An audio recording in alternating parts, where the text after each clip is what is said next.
Hi, this is Jason from Horrific Nightmares, and welcome back to Gialli in July. Now, this is one of my favorite segments, of course, because I love Giallo films. Now, today we're going to be talking about a fantastic Giallo called The House with Laughing Windows.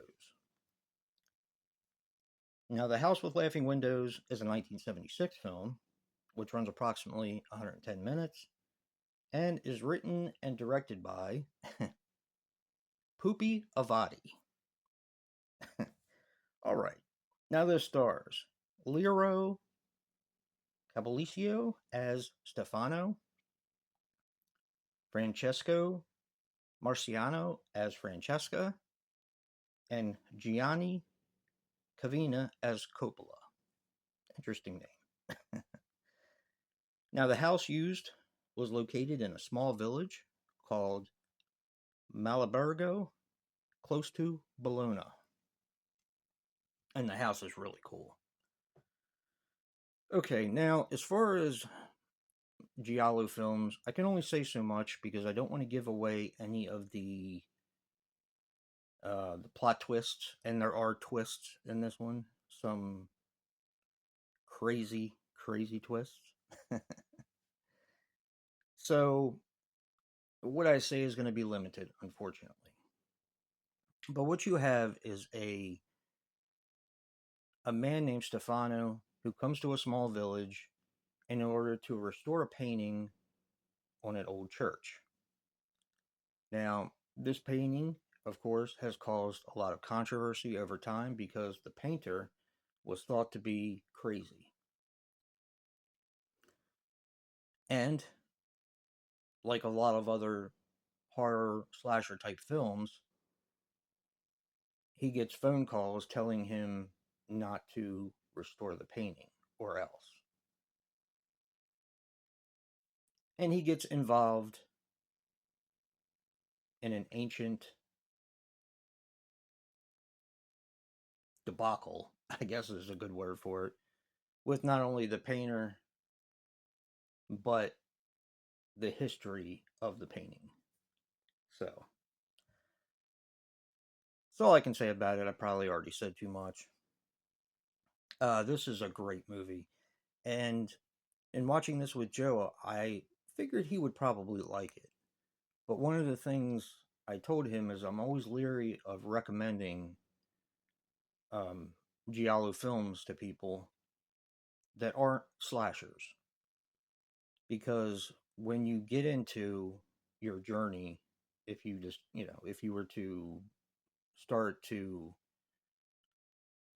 watch a whole bunch of Giallo films, you find that you have some movies that are basically slasher films, but they're, of course, Giallo films as well, like Bay of Blood, like Blood and Black Lace, um, A Blade in the Dark, movies like that. Then you have some that still have some slasher element to them, but a majority of it is basically a mystery. So they're a little light on the slashing.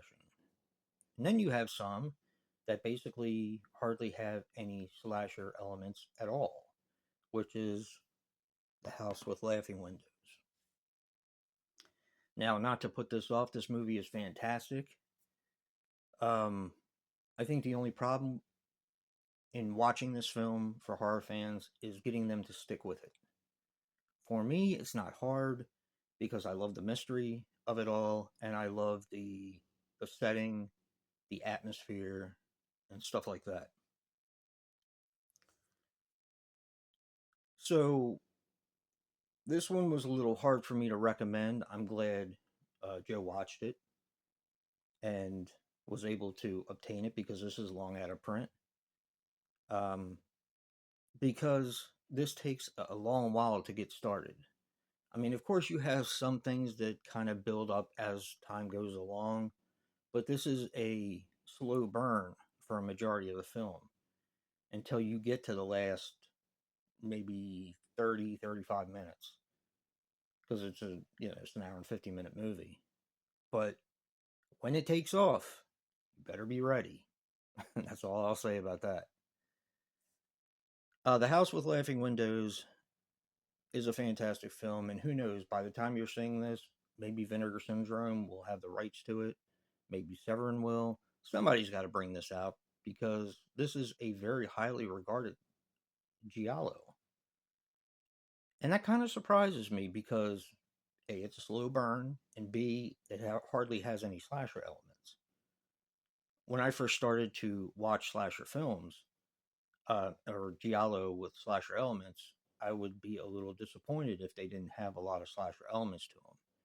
But then I started understanding the concept of the Giallo film, and it never bothered me again. As a matter of fact, the more slasher element it had in it was always a plus for me.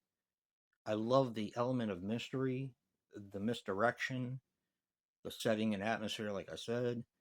It's just it's a really good subgenre of film. So check this one out. Like I said, it's very hard to find. Hopefully, by the time you see this, this will be available.